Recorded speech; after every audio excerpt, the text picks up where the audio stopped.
What's up, Overwatch fans? Kieran here from the Explosion Network to give you a full recap of all the matches from day one of the Overwatch League Season 2 Stage 1. And we had overall a fantastic day of games and a series of games that are really going to set the benchmark for what Overwatch League is going to be, at least for the first stage. We'll see going forward how the meta changes and evolves, but we've learned a valuable lesson already so far in these games. The games started off today with a grand final rematch from last year's grand final. That was Philadelphia Fusion versus the London Spitfire. The game ended in 3-1 to the Philadelphia Fusion, and boy oh boy, did it look really good for Fusion. And the current meta, as they discussed heavily throughout this whole broadcast, is heavily going to be supported by the 3-3 or GOATs or triple or whatever the hell they want to call it meta. That's going to be spanning across it, and that meta really defined how this game played out.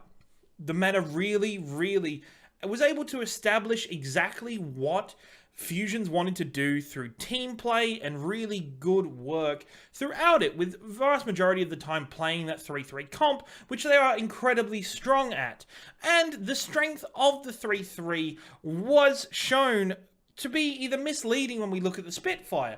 As London Spitfire, a team that was inconsistent throughout last season, is now showing that they could be a little bit unversed or a little weak to the 3-3 comp. They tried to play it throughout in gesture. The main tank player never seemed to be that comfortable. The team never seemed to gel very well. The only times that London Spitfire showed a strokes of genius was when they were able to flex back onto those DPS, when Birdring was able to get his hands on the Widow, when Prophet was able to jump on Tracer. We had a lot more success throughout the match, which was heavily shown on Voskaya Industry. Now, for many of it, going forward, it's interesting to see how London Spitfire adapts to this meta. Are they going to be able to pick up and continue to grow within the meta, or will Philadelphia Fusion continue to grow this team around them and show that they're one of the best GOATS teams in all of Overwatch League? I'm interested because while watching the games, it wasn't 100% clear if the Philadelphia Fusion were just that good, or a Spitfire just weren't that well versed in the 3-3 comp. Probably my favorite match out of it was the initial stage on Ilios. I think that really showed both teams in an excellent light with great stage play and showed us what was to come for the rest of the series. Now, moving on to the second game of the day, and this game was probably the most surprising out of all of them. When you look at the comps themselves, Boston Uprising versus New York Excelsior, it was normally to most Overwatch League fans an obvious win for the New York Excel.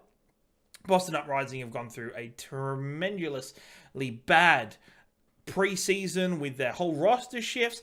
Earlier in this week, they lost Gamsu as he was traded over to the Shanghai Dragons, and Fusion's the contenders player who had made his name in Overwatch World Cup last year was brought to a full-time position on the roster.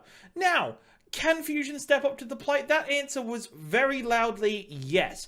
And when it came to normal GOATs, 3v3, like 3-3 versus 3-3, 3 supports, 3 tanks against the mirror comp on the other, the Uprising had the edge. And this led itself to Fusions playing out of his mind for much of the match. I would say that Fusions did carry for the Uprising. There were moments from AimGod that seemed really good. Axiom didn't quite seem to be comfortable on the Zarya while he was covering for Color Hex. But we did see a flash in the pan of the potential of the Boston Uprising. The players themselves, they have a very stable support duo of AimGod and Calyx. With Fusions now coming ahead, it's going to be an interesting time, him combining with Note, and then hopefully once Color Hex returns with Blase, it'll be interesting to see exactly how the Uprising come. And this led to further communication issues, or at least will look to be issues for another Korean team in the New York Excel getting onto the GOATS comp. And this is interesting when we compare them to how London Spitfire did, to how New York Excel have done with GOATS, because they were very definitely outmatched when it came to GOATS, but in the end, it was interesting that New York Excel adapted. They decided to chuck Meko, of all players, their off-tank player, onto a Sombra and play through the matches, which gave them the edge to finally eke out the series 2-1 with an excellent draw on Numbani. Had a lot of fun. No, it wasn't Numbani. It was not Numbani they drew on. They drew on Horizon. It was an assault map. It was Voskaya. Fuck it, who knows. Anyway, it was an excellent draw. I should know, but it was an excellent draw, and overall, I think the games themselves were really interesting. I think watch Numbani through to see some of the best out of Boston Uprising. There is some hope. I will apologize and state I did state at the start of this season that Boston Uprising were going to be absolute garbage. To be able to take it to the New York Excel, it's interesting. They didn't swap out many players. Jonat continued to pop off on the Excel, but what we did have was Nene, one of the new DPS pickups, going really well on the Zarya, leaving questions of when players like Pine, Sabiobi are going to get a chance to jump into this roster and play games out. Maybe as the meta continues to evolve and how Nyx will find their way within the meta, those DPS players will find more of a spot within the roster. I'm quite excited to see what happened, but also I'm very excited to see how Boston Uprising deals with meta shifts, because they're a very strong GOATS team, but I don't see them being strong in other areas of the game. So we will see that as they continue to grow. Now on to the third game, and for me, probably the most important game of the day. The Seoul Dynasty took on the LA Gladiators, which ended in Seoul Dynasty taking the win 3-1. Now, this story was marred by team history, with Fisher, the former main tank player of the LA Gladiators, moving over to Seoul Dynasty during the off-season. And now, having the two teams go one-on-one was really good. Ilios started with a very emphatic win by the LA Gladiators, which led some to believe, or many of us to believe, that the LA Gladiators were going to be taking this game very easily. But Fisher and the Dynasty came back and they played so goddamn well. Really reminds you that Fisher is a player of such high caliber. No matter what the outer perception of him is publicly can be, he is an amazing player, and he was the difference in this game. You could tell the LA Gladiators were getting used to playing with their new main tank, Raw. Raw was still getting used to his play at that level in Overwatch League. Overall, it was a fantastic game, and probably my series of the day. I definitely suggest you go watch it. Even though it ended in 3-1, they were 4 close games, apart from the first two. Okay, 2 close games, and then each team took a pretty easy win on one particular map or the other. I'm excited to see where Seoul Dynasty goes. Don't worry about LA Gladiators in this one. This was a match between 2 high-level teams. LA Gladiators will find wins wherever they can, and they will be seen in the top level of the tournament as we progress through the season. And I'm super excited to watch both teams carry out. I think Michelle, if there wasn't Fisher on his team, Michelle would have really shone through. The flexibility of the new DPS player was very good. And overall, I was really excited for this match, and I'm excited to see them both continue in this stage. Now, the final match of the event, in my opinion, was a very different affair.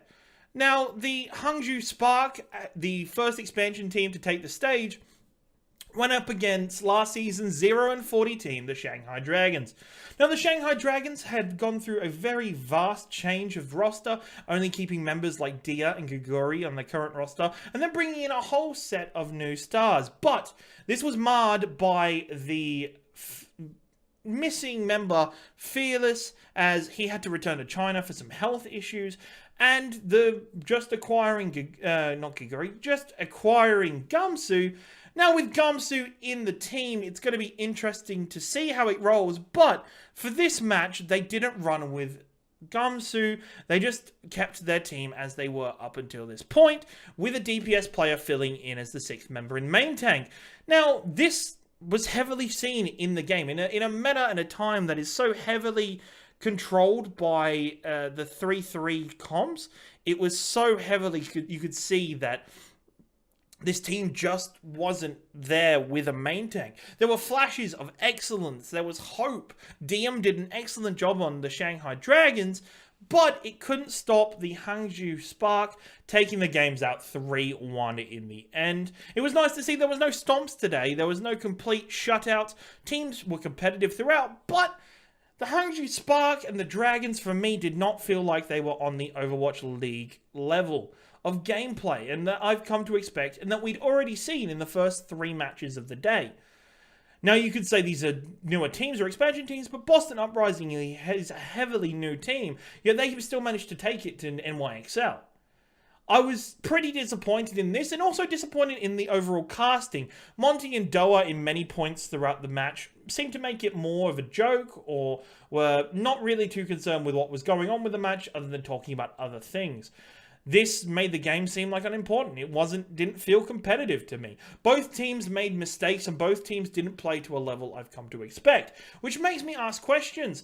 Hangzhou Spark came as one of the most talked about teams of the competition, yet playing like this at this stage without them bringing out the star pickup Gukshui, star of the World Cup, not until map 4 did he come out and play. Now, I'm interested to see this change. I'm interested to see how the Spark continue, but I have some question marks over their head about how they'll do against some of the higher level talents of the Overwatch League. Both teams seem to be almost a bit uneasy about going into the GOATS pick, and I'm interested to see how they will fare against teams that are very comfortable on the meta comp. Now, for tomorrow, the games will be kicking off for Australian viewers, kicking off at 11 o'clock, twitch.tv/Overwatch League. You can start by kicking out with the Toronto Defiant versus the Houston Outlaws. I predict this game. I predict it happening at 11. I know it's going to happen at 11. I predict this game going 3-1 to the Houston Outlaws. I think Defiant will be taking a bit more time to get used to the Overwatch League level of play, and Outlaws haven't made that many changes to their roster. Now, I will also be looking forward to the 12:30 game of Atlanta Reign versus the Florida Mayhem. Mayhem have made a lot of changes to their roster, but the Reign look very good, especially with their star player Defran being part of the games. I will pick Atlanta Reign for that game. Dallas Fuel will be there taking on the San Francisco Shock. I think this is probably the pick of the day. This is my most interested game I'm looking forward to as a Dallas Fuel fan, but also as a fan of the new look Shock. We'll see exactly how they're going to be playing their star players and exactly who will be involved in the games. Now, if you want to keep up, and I'm going to keep it light and say I think the Shock will win. It'll go to 5 games, hopefully, but the Shock will take it out in the end. And finally, the final game of the day, kicking off at 3:30 approximately, will be the Chengdu Hunters versus the Guangzhou Charge. I think the Charge will take this pretty easily. The Hunters roster looks a bit all over the place, with players only just returning to the Overwatch floor now, so we'll see that in the coming days. I'm excited for Overwatch League to continue all weekend. If you want to follow more, keep up with our Twitter at ExplosionPod, or me personally at your boy Ringo. Follow our YouTube channel, youtube.com/ExplosionNetwork, or swing by ExplosionNetwork.com for daily recap videos from every day of the league and up-to-date news and reporting on the event. I hope you enjoy the day. Have a good time watching the Overwatch League, and remember, press Q if you want to win.